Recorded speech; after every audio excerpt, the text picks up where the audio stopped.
Welcome to World Economic Forum Davos 2026. I have a very special guest with me. I have with me Managing Director and Chief Business Officer of World Economic Forum, Mr. Mirek Dusek. Mirek, thank you so much for joining us, and welcome to Times Network as always. And I think this time we can actually say, our tagline at Times, now our flagship channel is Action Begins Here.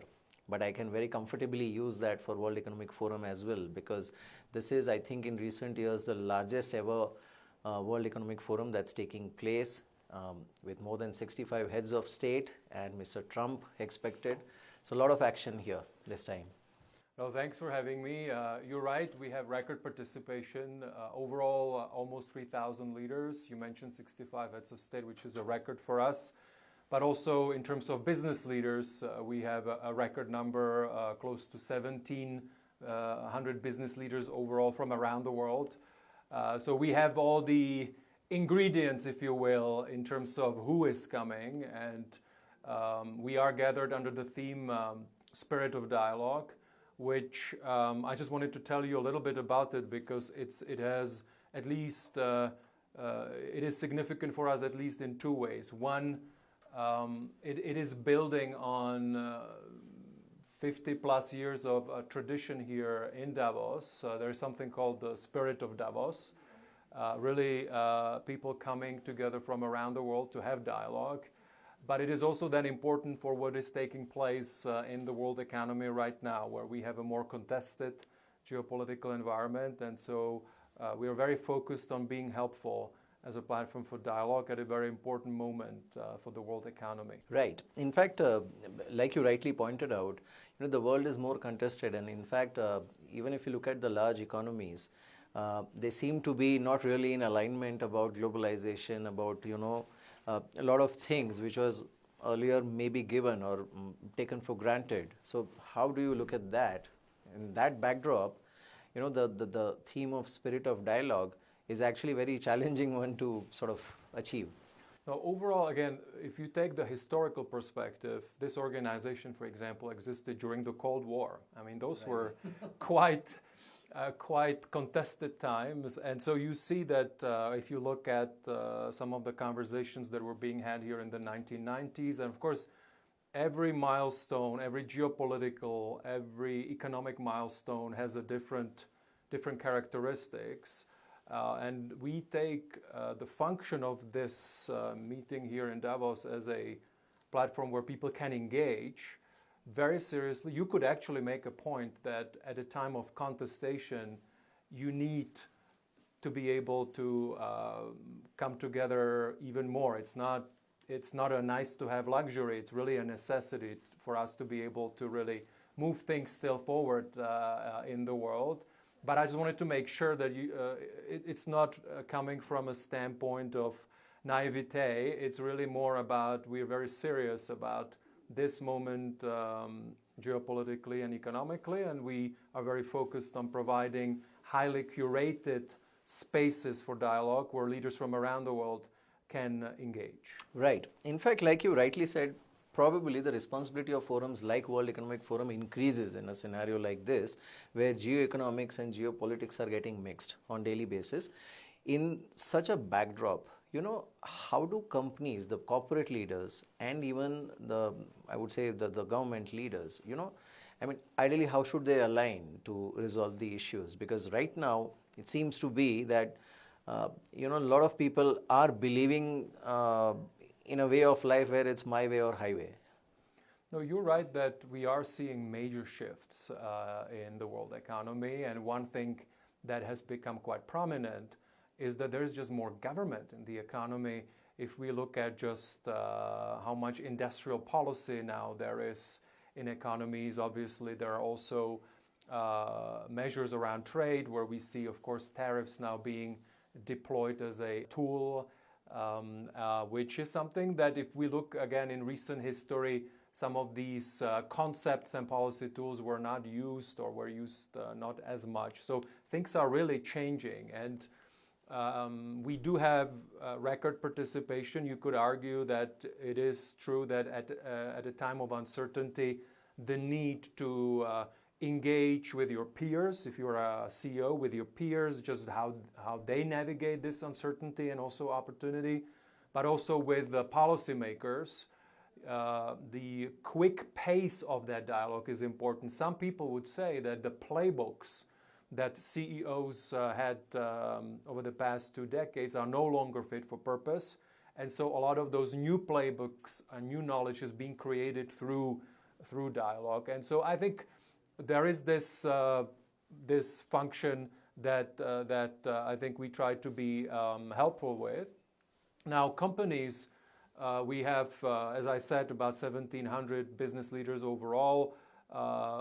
You see a shift. So when we see what is of interest to them, how they engage in Davos, but also elsewhere through our work, you see that geopolitical matters are of more importance. You also see companies equipping themselves with teams and with the right knowledge to be able to navigate this landscape. But I would also say that it is not only the geopolitical picture that's top of mind. Mm-hmm.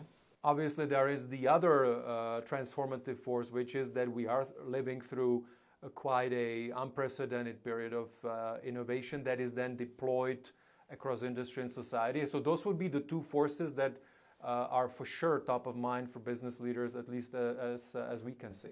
Right. Mirek, also, countries like India, which are obviously it's the fastest growing large economy. We have a large presence here. A lot of corporates and Indian states are also participating here. In a fragmented world, do you think that the onus of keeping the spirit of globalization intact is heavily dependent on countries like India and other emerging economies? No, India plays a major role in the world economy. It's one of the fastest growing economies right now in the world. We have a number of sessions that are actually dedicated. There is one that we are specifically looking how can India become the third largest economy in the world, which is a packed session with ministers and heads of companies. We've said here that for sure the world economy is changing, is being rewired. People have been talking about how supply chains are being reshuffled. I think we're at a situation where if you look at how companies are dealing with it, we have actually a session here on has the dust settled on what the new architecture of trade and supply chains will be. And it's not fully settled, but you could argue that the contours of the new trade routes and the new types of trade agreements that may be also then including agreements around minerals, they would be including agreements around data. So also the shape of trade is changing. And so in that mix, a dynamic economy like in India, a major economy in the world, it plays, of course, a major role. And we see some of these phenomena also playing out in terms of what kind of investments you see coming into India and what kind of projects are being announced. Right. You mentioned about tariff being used as a tool. Do you see that as a sort of a passing thing, or is it here to stay? Because if it's here to stay, then it's fundamentally going to change the way globalization and world economy operates. I think this is still a fast-moving situation when it comes to where the deployment of tariffs and where tariffs overall will land. We are seeing, of course, this behavior by major actors in terms of deploying tariffs, but I think knowing exactly where we will land on that and what it will mean for the world economy, I think it's too early to say. As you know, if we, for example, look at the latest IMF reports, etc., you see that the analysis is that the world economy is maybe more resilient than some people anticipated. Also, when it came to some of the tariffs that were announced, so it also shows that there is a lot of entrepreneurship, there is a lot of modernization of how actually people are interacting between and among economies. So I think we will still see, but it is definitely something that has arrived and it's a tool that is being now used by more actors. Right. Mirek, I also want to ask, because you mentioned about minerals, and we have been sort of obviously we have seen a situation where the tech, especially the AI related tech, that's also being protected and guarded very closely by some of the very large economies or the largest economies, and they are averse to sharing technology for larger humanity or with their so-called rivals and all of that. Now, how does one navigate that? Because the benefit of technology is actually realized when it spreads everywhere. I think this is a key question that we are working a lot on, and there's going to be a lot of sessions here at the annual meeting looking at also the dimension of what, let's say, the latest developments in AI, which we are approaching from a position of this is almost like a super system that is emerging, a super industry of not only the large language model technologies and other technologies around AI, but also, as you know, there is a huge revolution in financial services around it.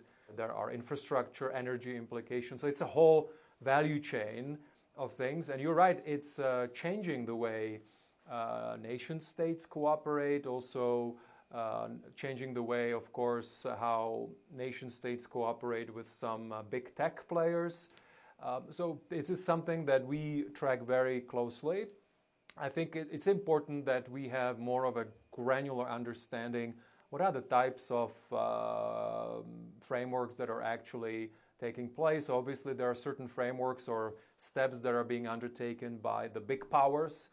But what is actually quite interesting is more what's happening for the middle powers and for the smaller countries, which just by default, they can't afford the full stack. And so we are already seeing concepts around data sharing, countries almost kind of exporting their data sovereignty to another nation, which then has more compute and has cheaper energy.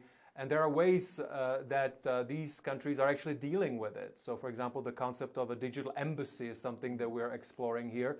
But you're right that it is changing the nature of collaboration. And this also then, of course, is related to critical minerals. And I mentioned that, for example, some of the newer trade agreements that are being signed also have certain aspects that are related to strategic cooperation on minerals. Absolutely. One last question. Are you concerned about not only tariff, but the sort of disalignment that's happening or prevailing between major economic blocs of global economy? So you have Europe, which is now threatening to retaliate to some of the latest tariff moves announced by US. There is an ongoing, not so harsh, but a subtle situation between China and US. India and US free trade agreement, or the trade deal, so-called, has been in the making for such a long time. So a lot of large economic blocs are actually not really in alignment at this point. Are you concerned about that? It's more, it is a situation that is really evolving and is one of those high velocity issues right now in the economy. You mentioned a few of those trade fault lines, if you will. We will have this week here a lot of the protagonists that are concerned with these negotiations. And so our role is really to make sure that we can play a small part if we can help, because we believe in dialogue. That's why we are putting it also as the theme of the annual meeting this year, and it starts with engagement, and we have all these protagonists here. So we hope they are coming in the spirit of dialogue. Absolutely. We are also looking forward to that, Mirek. Thank you so much for joining us, and all the best for the biggest ever World Economic Forum. Thank you so much. Thank you.